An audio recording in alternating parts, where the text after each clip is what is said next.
आइए हम सब चलते हैं कहानियों के आसमान में, लेकिन उससे पहले आपको चैनल को सब्सक्राइब करना होगा और बेल आइकन को भी दबाना होगा। अरे वाह, बहुत जल्दी आपने ये काम कर दिया। तो चलो अब चलते हैं कहानियों के आसमान में। ये कहानी का शीर्षक है चीनी, चाचा और सोने का खजाना। यह कहानी है सुंदरगढ़ नाम के गांव की, जहाँ पे चीनी और चाचा रहते थे। दोनों बहुत अच्छे दोस्त थे। एक दिन दोनों नदी के किनारे बैठ के बातें कर रहे थे। तभी अचानक चाचा की नजर एक चमकती हुई चीज पर पड़ती है। चाचा ने चीनी से कहा, चीनी, वहाँ पे मुझे कुछ चमकता हुआ दिखाई दे रहा है। दोनों ये देख के उसकी तरफ चल पड़े। जैसे ही नजदीक गए तो चीनी ने कहा, अरे ये तो सोने का खजाना है। और दोनों आपस में खजाना बांट लेते हैं और घर की ओर निकल जाते हैं। ये कहानी का शीर्षक है ऐशो आराम की जिंदगी। एक शहर में आरोही और नम्रता अपनी माँ अवंतिका के साथ रहती थी। आरोही और नम्रता कॉलेज में पढ़ाई कर रही होती है और कॉलेज में उनका लास्ट ईयर होता है। अवंतिका की एक छोटी सी केक की शॉप थी और वो इन थोड़े पैसों से अपना घर और दोनों लड़कियों की फीस का खर्चा अकेले उठा रही थी। नम्रता को आराम और ऐश की जिंदगी जीने का बहुत शौक था और उसकी फरमाइशें हमेशा ज्यादा ही रहती थी, जबकि आरोही बहुत समझदार थी। वो अपनी माँ का हाथ बटाने के लिए कॉलेज के बाद कुछ बच्चों को ट्यूशन पढ़ाती थी, जिससे उसकी माँ की थोड़ी मदद हो जाए। एक दिन, चलो मेरी दोनों बेटियां, उठ जाओ, कॉलेज नहीं जाना? बस माँ 5 मिनट, क्या फर्क पड़ता है, थोड़ा देर से जाएंगे, वैसे भी कॉलेज में पढ़ता कौन है। ये सुनकर अवंतिका को बहुत बुरा लगता है, लेकिन नम्रता की नींद में कही गई बात को नजरअंदाज कर देती है और अपने काम में लग जाती है। दोनों तैयार होकर कॉलेज के लिए निकल रही होती है। माँ, हम कॉलेज जा रहे हैं। हाँ बेटा, टाइम से आ जाना।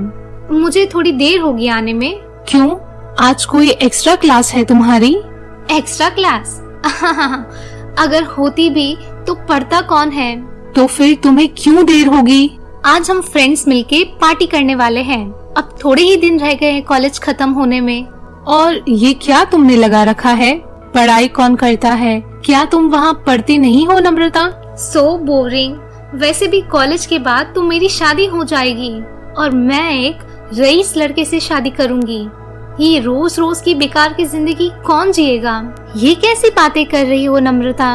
हाँ तो थोड़े थोड़े पैसों के लिए माँ को मनाना पड़ता है। क्या तुम दोनों पैसे नहीं कमाते हो जो मुझे खर्च भी नहीं करने देते? तुम्हें और आरोही को पॉकेट मनी मिल ही जाती है, पर हाँ, अगर तुम्हें फालतू खर्च करने के लिए पैसे चाहिए हो तो वो नहीं है मेरे पास। क्यों? क्यों नहीं है? क्योंकि मुझे इन पैसों से घर चलाना होता है, तुम्हारी कॉलेज की फीस होती है और अभी तुम दोनों की शादी भी तो करवानी है। क्या इन सब में पैसों की जरूरत नहीं पड़ेगी? हाँ तो मैंने कौन से ज्यादा मांग लिए? अभी कॉलेज जाओ और तुम्हें अगर पढ़ाई नहीं करनी हो तो घर पे बैठ जाओ। इतना कहकर अवंतिका अंदर चली जाती है और दोनों कॉलेज के लिए निकल जाती है। जैसे ही कॉलेज पहुँचते हैं, नम्रता के कुछ फ्रेंड्स आ जाते हैं। हाय नम्रता, रेडी हो आज की पार्टी के लिए? हाँ, बहुत मजे करेंगे आज तो। हाँ, आज तो पार्टी में बहुत ही मजा आने वाला है। क्या तुम्हारी ये बहन भी आने वाली है हमारी पार्टी में? अरे नहीं, ये बेचारी कहाँ पार्टी करेगी, इसे कुछ काम है तो ये घर चली जाएगी, है ना आरोही? आरोही बिना कुछ जवाब दिए ही वहाँ से चली जाती है और अपनी क्लास में जाकर बैठ जाती है। कॉलेज के बाद आरोही घर चली जाती है। जैसे ही घर पहुँचती है, बेटा आरोही, तुम आ गई? हाँ माँ, लाओ मैं कुछ मदद कर दूँ तुम्हारी? अरे नहीं बेटा, मेरा तो रोज का है, तुम जाओ, मैं कर लूंगी। आरोही अपनी माँ की खाना बनाने में मदद करने लगती है। शाम हो गई, लेकिन नम्रता अभी घर नहीं लौटी थी। अवंतिका को थोड़ी फिक्र होने लगती है और वो आरोही से कहती है, नम्रता अभी तक नहीं आई। आ जाएगी माँ, टेंशन मत लो। कुछ ही देर में नम्रता आती है इतनी देर कहाँ थी तुम? मैंने बताया तो था कि मैं आज पार्टी करने जा रही हूँ अपने दोस्तों के साथ। लेकिन तुमने ये नहीं कहा था कि शाम हो जाएगी। हमें यही था कि तुम जल्दी आ जाओगी। आज कुछ स्पेशल था इसलिए थोड़ी और देर हो गई। स्पेशल? क्या स्पेशल था आज? माँ, वो मेरी कॉलेज में एक लड़का है रोहन। मैं उसे बहुत पसंद करती हूँ और वो भी मुझे बहुत पसंद करता है। हम दोनों को शादी करनी है। अच्छा, वैसे वो लड़का क्या करता है? उसे कुछ करने की जरूरत ही नहीं है माँ। उसके पापा एक बहुत बड़े बिजनेसमैन है और उनकी बहुत सारी प्रॉपर्टीज भी है। हमें तो बस ऐश करने हैं। नम्रता, तुम्हें ये समझ नहीं आया कि वो पैसे पूरी जिंदगी भर काम नहीं आने वाले, कभी ना कभी तो कमाने पड़ेंगे ना। वो हम देख लेंगे माँ, बस आप मेरी शादी करवा दो। अगर वो लड़का कमाएगा और तुम्हारे काबिल लगेगा तभी मैं तुम्हारी शादी उससे करवाऊंगी, ठीक है? इस बात को लेकर नम्रता और उसकी माँ में थोड़ी बहस हो जाती है और वो गुस्से में अपने कमरे में चली जाती है। कमरे में बैठकर वो रोने लगती है। तभी उसे रोहन का कॉल आता है। हे बेबी, व्हाट्स अप? क्या हुआ? तुमने बात की हमारे रिश्ते के बारे में? हाँ, लेकिन कोई फायदा नहीं है। क्यों? क्या हुआ?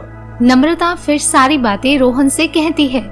अच्छा, तो अब हम क्या करेंगे? तुम्हारी फैमिली ने भी तो मना कर दिया ना।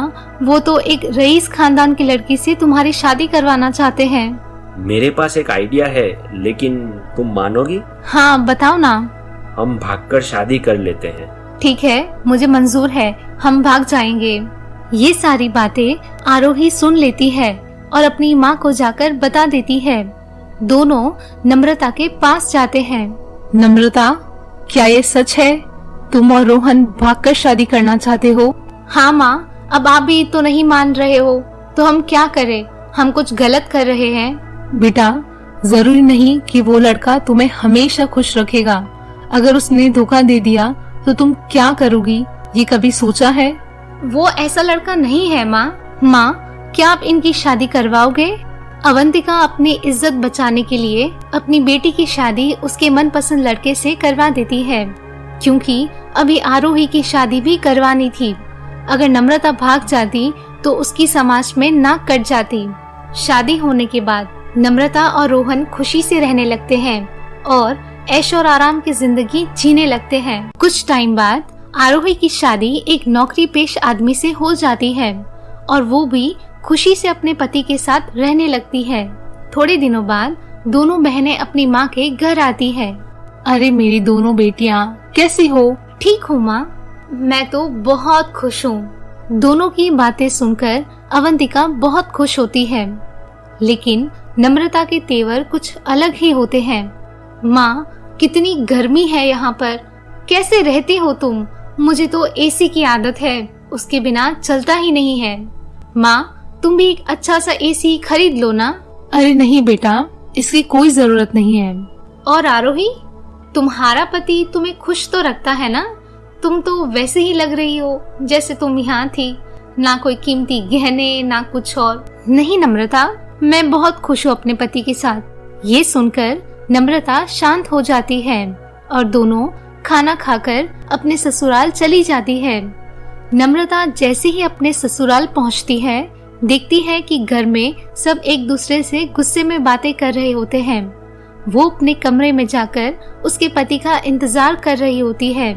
जैसे ही उसका पति आता है, क्या हुआ रोहन, कुछ बात है क्या? मैंने देखा तुम सब थोड़े गुस्से में बात कर रहे थे। हाँ नम्रता, पापा ने मुझसे कहा है कि मैं कोई अच्छी जॉब करूं और पैसे कमाऊं। वो मुझे ऐसे ही सब कुछ नहीं दे देंगे। हाँ, तो तुम उनके बिजनेस में उनका हाथ बटाओ, वो भी तो काम ही हुआ ना। नहीं, वो चाहते हैं कि मैं खुद के दम पे कुछ करूं। क्या?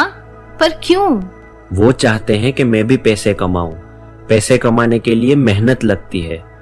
ऐश और आराम की जिंदगी तो मुफ्त में मिल जाती है और इस घर में रहने के लिए भी मना किया है। व्हाट? तो अब हम कहाँ रहेंगे? हम कोई छोटा सा घर देख लेंगे। हमें निकलना होगा। मैं नहीं आऊंगी, मैं ये लाइफ नहीं छोड़ सकती।